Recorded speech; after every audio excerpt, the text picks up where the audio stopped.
জায়গায় যদি বিসমিল্লাহ পড়তে ভুলে যান, আপনার জীবনে বিপদ আসতে আর কিছু লাগবে না, বরকত কমতে আর কিছু লাগবে না। এই 3 জায়গায় যথেষ্ট।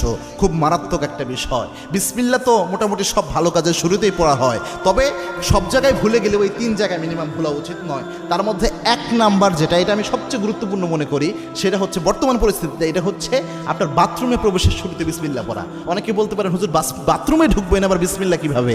বাথরুমের শুরুতে তো আমরা আল্লাহুম্মা ইন্নী আউযু বিকা মিনাল খুবসি ওয়াল খাবাইস পড়ি, এটা না আমরা পড়ি। হ্যাঁ, এটার ব্যাপারে আল্লাহর হাবিব সাল্লাল্লাহু আলাইহি ওয়াসাল্লাম জানিয়েছেন। আল্লাহর হাবিব সাল্লাল্লাহু আলাইহি ওয়াসাল্লাম জানিয়েছেন, কোনো ব্যক্তি যদি বাথরুমে প্রবেশের সময় পড়ে আল্লাহুম্মা ইন্নী আউযু বিকা মিনাল খুবসি ওয়াল খাবাইস, এর ফজিলত হলো ওই ব্যক্তি বাথরুমে প্রবেশ করলে বাথরুমের মধ্যে যে দুষ্ট জিনগুলো থাকবে ওই ব্যক্তিকে দেখতে পাবে, কিন্তু কোনো ক্ষতি করতে পারবে না।